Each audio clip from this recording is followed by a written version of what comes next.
شداد بن عبداللہ دمشق، جن کو متعدد صحابہ کرام سے ملاقات کا شرف حاصل ہوا، ان سے مروی ہے کہ سیدنا ابو امامہ نے کہا کہ دیت بہا ادا نہ کر سکنے والوں کی طرف سے خون بہا ادا کرنے والے عمرو بن ابسا آپ بنو سلیم میں سے ہیں۔ آپ کس طرح دعویٰ کرتے ہیں کہ آپ چوتھے نمبر پر دار اسلام میں داخل ہوئے؟ انہوں نے کہا، میں دور جاہلیت میں بھی لوگوں کو گمراہ سمجھتا تھا اور میں بتوں کو کچھ اہمیت نہ دیا کرتا تھا۔ پھر میں نے ایک آدمی کو سنا، وہ مکہ کی باتیں کیا کرتا اور بیان کیا کرتا تھا۔ میں سواری پر سوار ہو کر مکہ مکرمہ آیا۔ میں نے دیکھا کہ رسول اللہ صلی اللہ علیہ وآلہ وسلم پوشیدہ طور پر اسلام کی تبلیغ کرتے تھے اور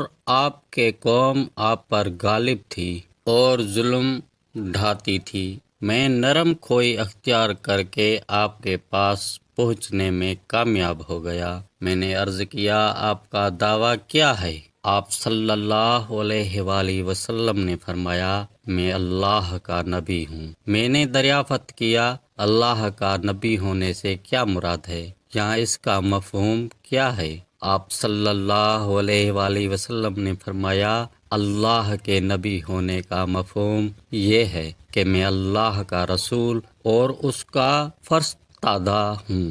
میں نے دریافت کیا، آیا آپ کو اللہ نے رسول بنا کر مبعوث کیا ہے؟ آپ صلی اللہ علیہ وآلہ وسلم نے فرمایا، جی بالکل۔ میں نے پوچھا، اللہ نے آپ کو کیا پیغام اور دعوت دے کر مبعوث کیا ہے؟ آپ صلی اللہ علیہ وآلہ وسلم نے فرمایا، اللہ کے ایک ہونے پر ایمان لایا جائے اور اس کے ساتھ کسی کو شریک نہ ٹھہرایا جائے، بتوں کو توڑ دیا جائے، صلح رحمی کی جائے۔ میں نے کہا، اس دعوت کے سلسلے میں آپ کے ساتھ کس قسم کے لوگ ہیں؟ آپ صلی اللہ علیہ وآلہ وسلم نے فرمایا، ایک آزاد ہے اور ایک غلام ہے۔ ان دنوں آپ صلی اللہ علیہ وآلہ وسلم کے ساتھ سیدنا ابو بکر رضی اللہ عنہ اور سیدنا بلال رضی اللہ عنہ تھے۔ میں نے عرض کیا، میں آپ کا مطیع بننا چاہتا ہوں۔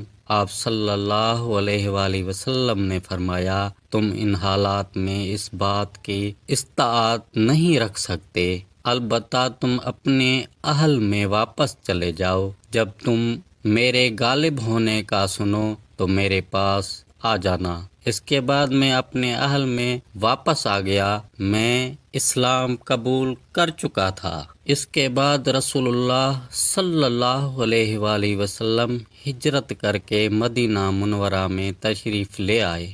میں حالات معلوم کرتا رہا یہاں تک کہ یثرب سے ایک چھوٹا سا قافلہ آیا۔ میں نے ان سے دریافت کیا، وہ مکی جو تمہارے ہاں آیا تھا، اس کی کیا پوزیشن ہے؟ انہوں نے بتایا کہ ان کی قوم نے ان کو قتل کرنے کا ارادہ کیا تھا، مگر وہ اپنے اس ارادے میں کامیاب نہ ہو سکے۔ ان کے اس برے ارادے میں اللہ تعالی کی طرف سے رکاوٹ آ گئی اور لوگ بڑی تیزی سے اس کے ساتھ مل رہے ہیں۔ پھر میں سواری پر سوار ہو کر مدینہ منورہ آیا اور آپ صلی اللہ علیہ وآلہ وسلم کی خدمت میں حاضر ہو گیا اور میں نے عرض کیا، اے اللہ کے رسول، کیا آپ نے مجھے پہچانا؟ آپ نے فرمایا، کیا تم وہی شخص نہیں ہو جو میرے پاس مکہ میں آئے تھے؟ میں نے عرض کیا، جی ہاں۔ پھر میں نے کہا، اے اللہ کے رسول، اللہ تعالیٰ نے آپ کو جو کچھ سکھایا ہے اور میں اس سے واقف نہیں، آپ مجھے بھی اس کی تعلیم دیں۔ آپ صلی اللہ علیہ وآلہ وسلم نے فرمایا، جب تم فجر کی نماز ادا کر لو تو طلوع آفتاب تک نماز نہ پڑھو۔ آفتاب طلوع ہونے کے بعد بھی اس کے بلند ہونے تک نماز نہ پڑھو، کیونکہ سورج شیطان کے دو سینگوں کے درمیان طلوع ہوتا ہے اور اس وقت کفار اسے سجدہ کرتے ہیں۔ جب سورج ایک دو نیزوں کے برابر بلند ہو جائے تو نماز پڑھ سکتے ہو۔ بے شک نماز کے وقت اللہ کے فرشتے حاضر ہوتے ہیں۔ تم سورج کے عین سر پر پہنچنے تک نماز پڑھ سکتے ہو۔ جب سورج عین سر پر ہو تو نماز نہ پڑھو، کیونکہ اس وقت جہنم کو بھڑکایا جاتا ہے۔ جب سایہ ڈھل جائے تو نماز پڑھو، نماز کے وقت اللہ کے فرشتے حاضر ہوتے ہیں، پھر تم عصر تک نماز پڑھ سکتے ہو۔ جب تم عصر کی نماز ادا کر لو تو غروب آفتاب تک نماز پڑھنے سے رکے رہو۔ جب سورج غروب ہوتا ہے اس وقت بھی کفار اس کو سجدہ کرتے ہیں۔ میں نے عرض کیا اللہ کے نبی مجھے وضو کے مسائل بھی بتلائیں۔ آپ صلی اللہ علیہ وآلہ وسلم نے فرمایا تم میں سے جو کوئی وضو کے پانی کے قریب ہو کر کلی کرے، ناک میں پانی چڑھائے، ناک کو جھاڑے تو اس کے گناہ پانی کے ساتھ اس کے منہ سے اور نتھنوں سے نکل جاتے ہیں۔ پھر جب وہ چہرہ اسی طرح دھوئے جیسے اس کا اللہ تعالیٰ نے اسے حکم دیا ہے تو اس کے گناہ پانی کے ساتھ اس کی داڑھی کے کناروں سے نکل جاتے ہیں۔ پھر وہ اپنے بازوؤں کو کہیوں تک دھوتا ہے تو اس کے ہاتھوں کے گناہ انگلیوں کے پوروں سے نکل جاتے ہیں۔ پھر وہ جب اپنے سر کا مسح کرتا ہے تو اس کے سر کے گناہ پانی کے ساتھ بالوں کے سروں سے نکل جاتے ہیں۔ پھر وہ اپنے قدموں کو یعنی پاؤں کو اس طرح دھوتا ہے جیسے اس کو اللہ تعالیٰ نے حکم دیا ہے تو پانی کے ساتھ اس کے گناہ پاؤں کی انگلیوں کے کناروں سے نکل جاتے ہیں۔